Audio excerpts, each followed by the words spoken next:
ਅੱਜ ਅਸੀਂ ਨਵਾਂ ਜ਼ਮਾਨਾ ਵੈਬ ਟੀਵੀ ਵਿੱਚ ਪ੍ਰੋਗਰਾਮ ਦੇਖਣ ਜਾ ਰਹੇ ਹਾਂ ਕਾਨੂੰਨੀ ਜਾਣਕਾਰੀ। ਸਤਿ ਸ਼੍ਰੀ ਅਕਾਲ। ਅੱਜ ਅਸੀਂ ਕਾਨੂੰਨੀ ਜਾਣਕਾਰੀ ਵਿੱਚ ਐਡਵੋਕੇਟ ਗੁਰਮੀਤ ਸਿੰਘ ਸ਼ੁਗਲੀ ਤੋਂ ਵਸੀਅਤ ਸੰਬੰਧੀ ਜਾਣਕਾਰੀ ਲੈਣ ਜਾ ਰਹੇ ਹਾਂ। ਸਤਿ ਸ਼੍ਰੀ ਅਕਾਲ ਸਰ। ਸਤਿ ਸ਼੍ਰੀ ਅਕਾਲ। ਸਤਿ ਸ਼੍ਰੀ ਅਕਾਲ ਸਾਹਿਬ। ਸਰ ਤੁਸੀਂ ਪਹਿਲਾਂ ਇਹ ਦੱਸੋ ਕਿ ਵਸੀਅਤ ਹੁੰਦੀ ਕੀ ਹੈ? ਪ੍ਰਿੰਸੀਪਲ ਵਸੀਅਤ ਇੱਕ ਡਾਕੂਮੈਂਟ ਹੁੰਦਾ ਜਿਹੜਾ ਕੋਈ ਕਿਸੇ ਜਾਇਦਾਦ ਦਾ ਮਾਲਕ ਹੋਵੇ, ਚਾਹੇ ਉਹਨੂੰ ਵਿਰਸੇ 'ਚ ਮਿਲੀ ਹੋਵੇ, ਚਾਹੇ ਉਹ ਆਪ ਕਮਾਈ ਹੋਵੇ, ਉਹ ਜਿਹਦੇ ਕੋਲ ਕੋਈ ਜਾਇਦਾਦ ਹੋਵੇ, ਜ਼ਮੀਨ ਹੋਵੇ, ਮਕਾਨ ਹੋਵੇ, ਕੋਈ ਚੀਜ਼ ਚੱਲ ਤੇ ਅਚਲ ਜਾਇਦਾਦ ਹੋਵੇ, ਉਹਦਾ ਜਿਹੜੇ ਆ ਉਹਦੇ ਬਾਰੇ ਉਹ ਕਿਹਨੂੰ ਦੇਣੀ ਚਾਹੁੰਦਾ ਆਪਣੇ ਤੋਂ ਬਾਅਦ, ਅਤੇ ਉਹਨੂੰ ਅਸੀਂ ਵਸੀਅਤ ਆਖਦੇ ਹਨ। ਜਿਹੜੀ ਉਹ ਲਿਖਤ ਹੁੰਦੀ ਹੈ ਉਹਨੂੰ ਵਸੀਅਤ ਆਖਦੇ ਹਨ, ਜਿਹੜੀ ਕਿ ਉਸ ਬੰਦੇ ਦੇ ਮਰਨ ਉਪਰੰਤ ਲਾਗੂ ਹੁੰਦੀ ਹੈ। ਤੁਸੀਂ ਸਾਨੂੰ ਇਹ ਦੱਸੋ ਕਿ ਪੱਕੀ ਅਤੇ ਕੱਚੀ ਵਸੀਅਤ ਵਿੱਚ ਫਰਕ ਕੀ ਹੁੰਦਾ ਹੈ? ਦੇਖੋ ਜੀ, ਉਸ ਤਰ੍ਹਾਂ ਤੇ ਕੋਈ ਫਰਕ ਨਹੀਂ ਹੁੰਦਾ। ਵਸੀਅਤ ਸੱਚੀ ਹੋਣੀ ਚਾਹੀਦੀ ਹੈ, ਪਰ ਪਿੰਡਾਂ ਵਿੱਚ ਜਾਂ ਆਮ ਲੋਕਾਂ ਦੇ ਮਨ ਵਿੱਚ ਇਹ ਗੱਲ ਹੁੰਦੀ ਹੈ ਕਿ ਜੇ ਵਸੀਅਤ ਰਜਿਸਟਰ ਹੋਵੇ ਤੇ ਉਹਦੀ ਜ਼ਿਆਦਾ ਅਹਿਮੀਅਤ ਹੁੰਦੀ ਹੈ, ਤੇ ਹੁੰਦੀ ਵੀ ਹੈ। ਉਹ ਕਾਰਨ ਇਹ ਹੈ ਕਿ ਜਿਹੜੀ ਵਸੀਅਤ ਪੱਕੀ ਹੁੰਦੀ ਹੈ, ਇਹ ਜਾ ਕੇ ਜਿਹੜਾ ਡੀਡ ਰਾਈਟਰ ਹੈ, ਜਿਹਦੇ ਕੋਲ ਲਾਇਸੈਂਸ ਹੈ ਲਿਖਣ ਦਾ, ਉਹ ਲਿਖਦਾ ਹੈ ਔਰ ਉਹ ਲਿਖ ਕੇ ਪੜ੍ਹ ਕੇ ਸੁਣਾਉਂਦਾ ਹੈ। ਉੱਥੇ ਲਗਭਗ ਪਿੰਡ ਦਾ ਨੰਬਰਦਾਰ ਜਾਂ ਸਰਪੰਚ ਜਾਂ ਕੋਈ ਹੋਰ ਬਹੁਤਵਾਰ ਬੰਦਾ ਉੱਥੇ ਆਪਣੀ ਗਵਾਹੀ ਪਾਉਂਦਾ ਹੈ, ਅਤੇ ਉਹ ਫਿਰ ਉੱਥੇ ਰਜਿਸਟਰ ਹੋ ਜਾਂਦੀ ਹੈ। ਉਹਦੀ ਨਕਲ ਇੱਕ ਤੁਸੀਂ ਲੈ ਸਕਦੇ ਆ, ਇੱਕ ਨਕਲ ਉੱਥੇ ਰਹਿੰਦੇ ਆ।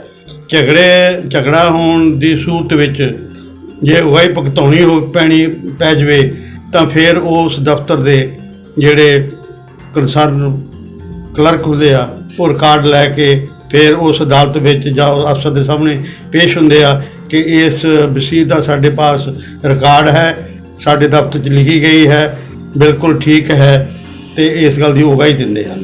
ਅਤੇ ਇਸ ਕਰਕੇ ਲੋਕਾਂ ਦੇ ਮਨ ਵਿੱਚ ਇਹ ਗੱਲ ਦਾ ਜ਼ਿਆਦਾ ਕਰ ਗਈ ਹੈ ਕਿ ਜਿਹੜੀ ਵਸੀਅਤ ਪੱਕੀ ਹੁੰਦੀ ਹੈ, ਲਿਖੀ ਹੋਈ ਹੁੰਦੀ ਹੈ, ਉਹਦੀ ਜ਼ਿਆਦਾ ਅਹਿਮੀਅਤ ਹੁੰਦੀ ਹੈ।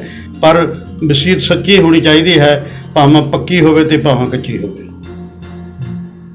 ਤੁਸੀਂ ਇਹ ਆਪਣੇ ਦਰਸ਼ਕਾਂ ਨੂੰ ਦੱਸੋ ਕਿ ਅਸੀਂ ਆਪਣੀ ਵਸੀਅਤ ਨੂੰ ਜੱਦੀ ਕਰ ਸਕਦੇ ਹਾਂ? ਨਹੀਂ, ਤੁਹਾਡਾ ਮਤਲਬ ਹੈ ਜੱਦੀ ਵਸੀਅਤ ਹੀ ਕਰ ਸਕਦੇ ਕਿ ਨਹੀਂ, ਜੱਦੀ ਜਾਇਦਾਦ ਦੀ? ਹਾਂਜੀ। ਦੇਖੋ ਜੀ, ਵਸੀਅਤ ਇਹ ਆ ਵੀ ਵਸੀਅਤ ਚਾਹੇ ਤੁਹਾਡੀ ਜੱਦੀ ਜਾਇਦਾਦ ਹੈ, ਉਹਦੀ ਵੀ ਤੁਸੀਂ ਵਸੀਅਤ ਕਰ ਸਕਦੇ ਆ। ਜੱਦੀ ਜਾਇਦਾਦ ਹੁੰਦੀ ਜਿਹੜੀ ਬਾਬੇ ਤੋਂ, ਪੜਦਾਦੇ ਤੋਂ, ਬਾਪ ਤੋਂ ਤੁਹਾਨੂੰ ਮਿਲੀ ਹੋਵੇ, ਜਿਹੜੀ ਵਿਰਾਸਤ ਵਿੱਚ ਮਿਲੀ ਹੋਵੇ, ਉਹ ਜਿਹੜੀ ਜਾਇਦਾਦ ਹੈ, ਚਾਹੇ ਮਕਾਨ ਹੋਣ, ਚਾਹੇ ਉਹ ਜ਼ਮੀਨ ਹੋਵੇ, ਜਾਇਦਾਦ ਜਿਹੜੀ ਹੁੰਦੀ ਆ ਉਹਨੂੰ ਅਸੀਂ ਜੱਦੀ ਕਹਿੰਦੇ ਆ। ਪਰ ਜਿਹੜੀ ਤੁਸੀਂ ਆਪਣੀ ਕੋਸ਼ਿਸ਼ਾਂ ਨਾਲ ਕਮਾਈ ਹੁੰਦੀ ਆ, ਉਹਨੂੰ ਅਸੀਂ ਸੈਲਫ ਅਕਵਾਇਰਡ ਅੰਗਰੇਜ਼ੀ 'ਚ ਕਹਿੰਦੇ, ਸਾਡੀ ਆਪਣੀ ਤੁਹਾਡੀ ਕਮਾਈ ਹੁੰਦੀ ਆ, ਉਹ ਵਸੀਅਤ ਵੀ ਤੁਸੀਂ ਕਰ ਸਕਦੇ ਆ। ਦੋਨਾਂ ਦੀ ਵਸੀਅਤ ਹੋ ਸਕਦੀ ਆ। ਵਸੀਅਤ ਚੱਲ ਤੇ ਅਚਲ ਦੋ ਤਰ੍ਹਾਂ ਦੀ ਹੁੰਦੀ ਆ। ਜਿਹੜੀ ਚੀਜ਼ ਮੂਵ ਹੋ ਸਕੇ, ਇੱਕ ਥਾਂ ਤੋਂ ਦੂਜੇ ਥਾਂ ਜਾ ਸਕਦੀ ਹੋਵੇ, ਉਹ ਚੱਲ ਹੁੰਦੀ ਹੈ। ਤਾਂ ਜਿਹੜੀ ਆਪਣੇ ਥਾਂ 'ਤੇ ਰਵੇ, ਜਿੱਦਾਂ ਕੋਈ ਮਕਾਨ ਹੈ, ਜ਼ਮੀਨ ਹੈ, ਖੜੀ ਰਹਿੰਦੀ ਹੈ, ਉਹਨੂੰ ਅਸੀਂ ਅਚਲ ਕਹਿੰਦੇ ਹਾਂ। ਦੋਨਾਂ ਤਰ੍ਹਾਂ ਦੀ ਜਿਹੜੀ ਵਸੀਅਤ ਇਹ ਹੋ ਸਕਦੀ ਹੈ। ਸਰ ਤੁਸੀਂ ਇਹ ਦੱਸੋ ਕਿ ਕੋਈ ਵਿਅਕਤੀ ਆਪਣੀ ਜੱਦੀ ਜਾਇਦਾਦ ਦੀ ਵਸੀਅਤ ਕਰ ਸਕਦਾ ਹੈ? ਬਿਲਕੁਲ। ਵਸੀਅਤ ਆਮ ਤੌਰ 'ਤੇ ਜੱਦੀ ਜਾਇਦਾਦ ਦੀ ਹੀ ਲਿਖੀ ਜਾਂਦੀ ਹੈ, ਅਤੇ ਜਿਹੜੀ ਤੁਹਾਡੀ ਜੱਦੀ ਜਾਇਦਾਦ ਦੇ ਵਿੱਚ ਨਹੀਂ ਆਉਂਦੀ, ਉਹ ਆਮ ਕਰਕੇ ਤੁਸੀਂ ਕਿਸੇ ਨੂੰ ਆਪਣੇ ਜੀਂਦੇ ਜੀ ਜਿਹਨੂੰ ਮਰਜ਼ੀ ਦਾਨ ਕਰ ਸਕਦੇ ਆ। ਕਿਸੇ ਗੁਰਦੁਆਰੇ ਨੂੰ ਦੇ ਸਕਦੇ ਆ, ਕਿਸੇ ਧੀ ਪੁੱਤ ਨੂੰ ਦੇ ਸਕਦੇ ਆ, ਕਿਸੇ ਹੋਰ ਸੰਸਥਾ ਨੂੰ ਦੇ ਸਕਦੇ ਆ। ਪਰ ਜਿਹੜੀ ਤੁਹਾਡੀ ਜੱਦੀ ਜਾਇਦਾਦ ਆ, ਉਹ ਤੁਸੀਂ ਆਪਣੇ ਜਿਹੜੇ ਉਹਦੇ ਮੈਂਬਰ ਆ, ਉਹਦੇ ਜਿਨ੍ਹਾਂ ਦਾ ਹੱਕ ਬਣਦਾ, ਉਹਨਾਂ ਵਿੱਚ ਵੰਡਣੀ ਹੁੰਦੀ ਆ। ਵਸੀਅਤ ਦਾ ਮਤਲਬ ਹੈ ਵੀ ਤੁਸੀਂ ਕਿਹਨੂੰ ਦੇਣੀ ਆ ਅਤੇ ਕਿਹਨੂੰ ਨਹੀਂ ਦੇਣੀ, ਇਹਦੇ ਵਿੱਚ ਇਹ ਲਿਖਿਆ ਹੋਇਆ ਹੁੰਦਾ ਹੈ। ਸਰ ਤੁਸੀਂ ਇਹ ਦੱਸੋ, ਜਿਵੇਂ ਕੋਈ ਇੱਕ ਮੈਂਬਰ ਹੈਗਾ ਆ ਕਿਸੇ ਘਰ ਵਿੱਚੋਂ, ਤਾਂ ਉਹਨੂੰ ਵਸੀਅਤ ਮਿਲਣੀ ਹੈਗੀ ਹੈ ਆਪਣੇ ਪਰਿਵਾਰ ਵਿੱਚੋਂ, ਪਰ ਜੇ ਮੀਨਸ ਕਿਸੇ ਘਰ ਵਿੱਚ ਜਿਵੇਂ 7 ਮੈਂਬਰ ਮਤਲਬ ਜੰਮੇ ਹੈਗੇ ਉਸ ਘਰ ਦੇ, ਅਤੇ ਉਹਨਾਂ ਵਿੱਚ ਕਈ ਵਾਰ ਕਨਫਿਊਜ਼ਨ ਹੁੰਦੀ ਹੈ ਕਿ ਸਾਨੂੰ ਕਿ ਸਾਡੇ ਵਿੱਚ ਸਹੀ ਤਰੀਕੇ ਨਾਲ ਬਟਵਾਰਾ ਹੋਊਗਾ ਕਿ ਨਹੀਂ, ਤਾਂ ਉਹਦੇ ਰਿਗਾਰਡਿੰਗ ਉਹ ਕਈ ਵਾਰ ਕੀ ਕਹਿੰਦੇ ਆ, ਆਪਣੇ ਐਡਵੋਕੇਟ ਤੋਂ ਸਲਾਹ ਲੈਂਦੇ ਨੇ। ਤੁਸੀਂ ਇਸ ਰਿਗਾਰਡਿੰਗ ਸਾਨੂੰ ਕੁਝ ਦੱਸੋ ਕਿ ਫਿਰ ਕੀ ਕੀਤਾ ਜਾ ਸਕਦਾ ਹੈ? ਦੇਖੋ ਜੀ, ਵਸੀਅਤ ਦਾ ਤਾਂ ਅਸਲ ਮਤਲਬ ਇਹ ਆ ਕਿ ਵਸੀਅਤ ਵਿੱਚ ਜਿੰਨੇ ਹੱਕਦਾਰ ਆ, ਕਿਸੇ ਇੱਕ ਦਾ ਜਾਂ ਦੋ ਦਾ ਜਾਂ ਤਿੰਨ ਦਾ ਜਾਂ ਕਿਸੇ ਦਾ ਹੱਕ ਮਾਰਨਾ ਹੋਵੇ ਤਾਂ ਵਸੀਅਤ ਲਿਖੀ ਜਾਂਦੀ ਹੈ। ਹਾਂਜੀ। ਜੇ ਵਸੀਅਤ ਜੇ ਸਾਰਿਆਂ ਨੂੰ ਹੀ ਬਣਦਾ ਹੱਕ ਦੇਣਾ ਹੋਵੇ ਤੇ ਫਿਰ ਵਸੀਅਤ ਦੀ ਕੋਈ ਲੋੜ ਨਹੀਂ। ਆਮ ਕਰਕੇ ਜਿਹੜੀ ਪਹਿਲਾਂ ਵਸੀਅਤਾਂ ਪਿੰਡਾਂ ਵਿੱਚ ਹੁੰਦੀਆਂ ਸਨ ਉਹ ਇਸ ਪ੍ਰਕਾਰ ਹੁੰਦੀਆਂ ਸਨ ਕਿ ਲੋਕ ਆਪਣੀਆਂ ਲੜਕੀਆਂ ਨੂੰ ਜ਼ਮੀਨ ਜਾਇਦਾਦ ਦੇ ਕੇ ਬਹੁਤ ਰਾਜੀ ਨਹੀਂ ਹੁੰਦੇ। ਉਹ ਵਸੀਅਤ ਵਿੱਚ ਲਿਖਦੇ ਹੁੰਦੇ ਸੀ ਕਿ ਮੇਰੇ 3 ਲੜਕੇ ਆ, ਇੰਨੀਆਂ ਮੇਰੀਆਂ ਲੜਕੀਆਂ ਹਨ, ਲੜਕੀਆਂ ਦੇ ਵਿਆਹ ਮੈਂ ਉਹਨਾਂ ਦੇ ਬੜੀ ਚੰਗੇ ਪਰਿਵਾਰਾਂ 'ਚ ਕਰ ਦਿੱਤੇ ਆ, ਬਹੁਤ ਠੀਕ ਵਿਆਹ ਕੀਤੇ ਆ, ਬਣਦਾ ਦਾਜ ਜਾਂ ਚੀਜ਼ਾਂ ਜੋ ਉਹਨਾਂ ਦਾ ਹਿੱਸਾ ਬਣਦਾ ਸੀ ਉਹਨਾਂ ਨੂੰ ਵਿਆਹ ਵੇਲੇ ਦੇ ਚੁੱਕਾ ਹਾਂ ਅਤੇ ਉਹ ਆਪਣਾ ਹਿੱਸਾ ਲੈ ਚੁੱਕੀਆਂ ਹਨ। ਇਸ ਕਰਕੇ ਬਾਕੀ ਜਾਇਦਾਦ ਜਿਹੜੀ ਆ ਮੈਂ ਆਪਣੇ ਬੱਚਿਆਂ ਵਿੱਚ ਬਰਾਬਰ ਵੰਡਦਾ ਹਾਂ। ਮਤਲਬ ਹੈ ਵੀ ਵਸੀਅਤ ਦਾ ਮਤਲਬ ਕਿਸੇ ਦਾ ਹਿੱਸਾ ਮਾਰਨਾ, ਅਤੇ ਉਦੋਂ ਲੜਕੀਆਂ ਨੂੰ ਨਹੀਂ ਦਿੱਤੀ ਜਾਂਦੀ ਸੀ ਅਤੇ ਇਸ ਕਰਕੇ ਇਹ ਵਸੀਅਤ ਜਿਹੜੀ ਆ ਚਾਲੂ ਕੀਤੀ ਗਈ ਸੀ। ਵਸੀਅਤ ਜਿਹੜੀ ਆ ਇਹ ਰਜਿਸਟਰਡ ਵੀ ਹੋ ਸਕਦੀ ਅਤੇ ਅਨਰਜਿਸਟਰਡ ਵੀ ਹੋ ਸਕਦੀ। ਜਿੱਦਾਂ ਪਹਿਲਾਂ ਦੱਸਿਆ ਆ, ਇਹ ਜੇ ਤੁਸੀਂ ਜਾ ਕੇ ਜਿਹੜਾ ਤਹਿਸੀਲਦਾਰ ਦਾ ਦਫ਼ਤਰ ਆ, ਸਬ ਤਹਿਸੀਲਦਾਰ ਦਾ, ਜੇ ਉੱਥੇ ਜਾ ਕੇ ਲਿਖਾਵੋ ਅਤੇ ਇਹਨੂੰ ਉਹ ਰਜਿਸਟਰ ਹੋ ਜਾਂਦੀ, ਉਹਦੀ ਇੱਕ ਨਕਲ ਉਸ ਦਫ਼ਤਰ 'ਚ ਰਹਿ ਜਾਂਦੀ ਹੈ, ਦੂਜੀ ਨਕਲ ਜਿਹੜੀ ਆ ਉਹ ਤੁਹਾਨੂੰ ਮਿਲ ਜਾਂਦੀ ਆ ਤਾਂ ਕਿ ਲੋੜ ਪੈਣ 'ਤੇ ਤੁਸੀਂ ਉਹ ਅਗਾਈ ਵੀ ਪਤਾ ਸਕੋ। ਕੱਚੀ ਵਸੀਅਤ ਆ ਵੀ ਜੇਕਰ ਬੰਦਾ ਬਿਲਕੁਲ ਤੁਰ ਫਿਰ ਨਾ ਸਕਦਾ ਹੋਵੇ, ਬਿਲਕੁਲ ਆਖਰੀ ਦਿਨਾਂ 'ਤੇ ਹੋਵੇ, ਲੇਕਿਨ ਦਿਮਾਗੀ ਤੌਰ 'ਤੇ ਠੀਕ ਹੋਵੇ ਤਾਂ ਉਹ ਆਪਣੇ ਘਰ ਸੱਦ ਕੇ ਵੀ ਜਿਹੜਾ ਲਿਖ ਸਕਦਾ ਆ ਉਹ ਤੋਂ ਲਿਖਾ ਸਕਦਾ ਹੈ। ਤਾਂ ਪਿੰਡ ਦੀ ਬੰਦਿਆਂ ਦੀ ਜਿਹੜੇ ਮੋਹਤਬਰ ਸਮਝਦੇ ਆ, ਜਿਹਦੇ ਵਿੱਚ ਨੰਬਰਦਾਰ ਵੀ ਹੋ ਸਕਦਾ, ਸਰਪੰਚ ਵੀ ਹੋ ਸਕਦਾ, ਹੋਰ ਵੀ ਕੋਈ ਮੋਹਤਬਰ ਬੰਦਾ ਹੋ ਸਕਦਾ, ਉਹ ਆਪਣੀ ਵਾਹੀ ਪਾ ਕੇ ਅਤੇ ਉਹਨੂੰ ਵਸੀਅਤ ਕਰ ਸਕਦਾ ਹੈ। ਕੱਚੀ ਅਤੇ ਪੱਕੀ ਵਿੱਚ ਕੋਈ ਬਾਹਲਾ ਫਰਕ ਨਹੀਂ ਹੁੰਦਾ।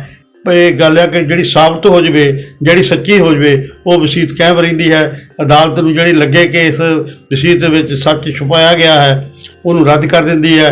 ਜਿਹੜੀ ਉਹਨਾਂ ਨੂੰ ਲੱਗੇ ਕਿ ਸੱਚ ਹੈ ਉਹਦੇ ਮੁਤਾਬਕ ਜਿਹੜਾ ਉਹ ਇੰਤਕਾਲ ਕਰ ਦਿੱਤਾ ਜਾਂਦਾ। ਜਿਹਨਾਂ ਵਾਰਸਾਂ ਦਾ ਨਾਂ ਲਿਖਿਆ ਹੋਵੇ ਉਹਨਾਂ ਨੂੰ ਬਰਾਬਰ ਜਿਹੜੀ ਆ ਉਹ ਜਾਇਦਾਦ ਵੰਡ ਦਿੱਤੀ ਜਾਂਦੀ ਹੈ।